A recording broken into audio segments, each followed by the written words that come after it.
I am Paul Walsh, the head concierge of the Amber Hotel Marble Arch. I've been here for 10 years. I started off at the Kensington Close Hotel and was there for 10 years previous. In total, 21 years as a concierge. Hi, my name's David. I've been a concierge for 33 years now. I've also been a head concierge for 24 years, and I've been the clay door for 27 years now. My name is Jose.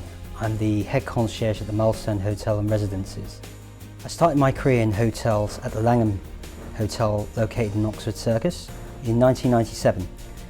I left there to join the Milestone Hotel and Residences in 1999, where I progressed my career to become the head concierge at this hotel. My name is Didis Naimnis. I've been a concierge just over 7 years. I started back in 2010 as a luggage porter doorman in Grange St Paul's Hotel in the city. Within the first year I became a concierge, and then a year after I became a head concierge. So I've been, to my knowledge, actually I'm probably one of the youngest head concierges in London ever.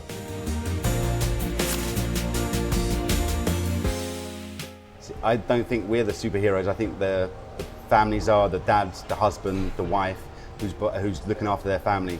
So they're the superhero. They get all the credit for it. We're like Alfred the butler to Batman. We arrange everything, we organise them, we give them the weapons to make their stay exceptional and everything that they do, and they get the credit for it. So our weapon is tickets for sold out events, priority access tickets to get into places quicker, and tables that they can't get reservations. I think my superpower is probably more about multitasking and being able to get things connected and people connected. I wouldn't say I have a superpower, but I've got a brilliant team that help me and aid me to get the job done correctly. From the doorman to the luggage porters to the concierge to the night concierge team, they keep me informed and updated on what the guests' experiences are, so I'm able to tailor-make that experience for the guests and make it a memorable one. I think it's a superhuman determination to get things done. The harder the request, the more challenging the assignment, the better.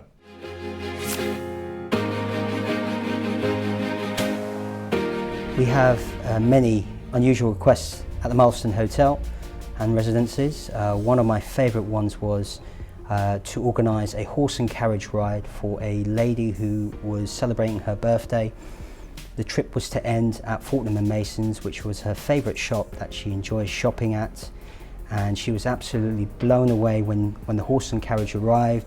It was an 18th century Landau carriage with two beautiful white stallions, and it took her across London on the main streets. I remember about, it would have been 3-4 years ago, there was an elderly guest who stayed with us, and he used to work in the city, and we get to talking. And he was telling me about this colleague he knew about 15 years ago. He couldn't remember his last name. He just told me the company where he worked and his first name. And he asked if I can help him to track him down. And that was like a proper Sherlock Holmes job. And after countless phone calls, basically we found him. It was pretty cool. I think it's about meeting people and the variety of the job. It's like you're a jack of all trades but a master of none.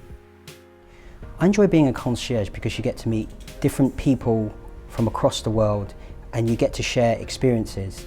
It's so fascinating to learn about other people's cultures and the way they live their lives.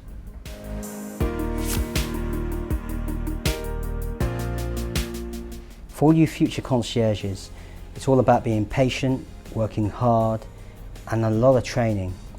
London is an ever most evolving city. It's changing in restaurants, very dynamic.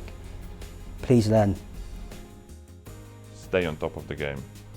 Make sure you're relevant. Embrace the change. Don't fight it. Work together with that. But still respect all the values that are there from 20, 40, 65 years ago. That's very, very important.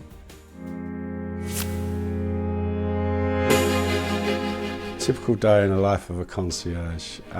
It's long hours. You start early and you don't know when you're finishing.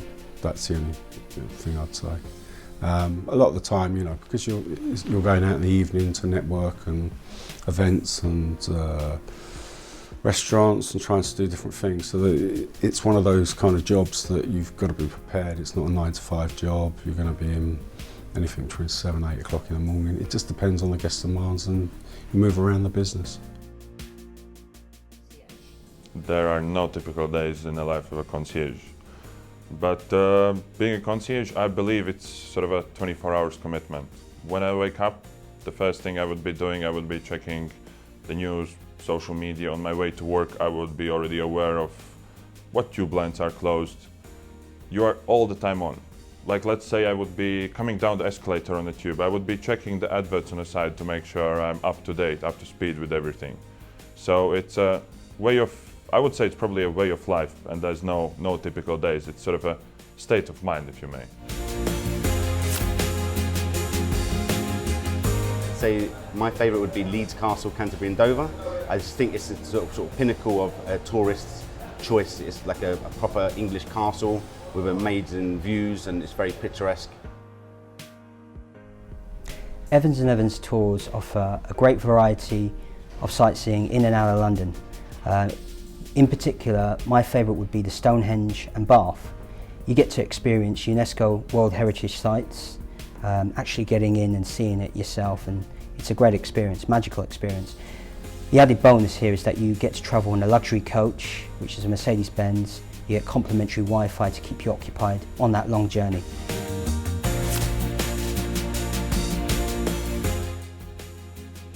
So I joined this society in 2010, and it means so much to me.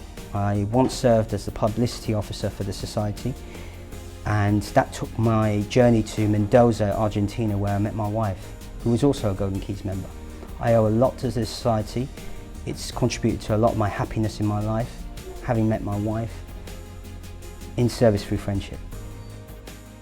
I've been part of the Golden Keys for about a year and a half, but it definitely feels much longer than that. What does it mean for me? I've just recently came back from a congress, and there I got a proper understanding, a proper feel what exactly Keys is all about, and that's service through friendship. And it might sound a bit cheesy, but it is so true that it is like that. I came back with friends that actually they're coming to visit me in London in a few months, and I'll be visiting them. And you develop friendships, and that's what it's all about. It's in the morning when I put on my suit, when I look in the mirror and I see the 2 shining keys, I know that I'm representing not only myself, my colleagues at the concierge desk, my hotel, I'm representing another about 4,000 members worldwide.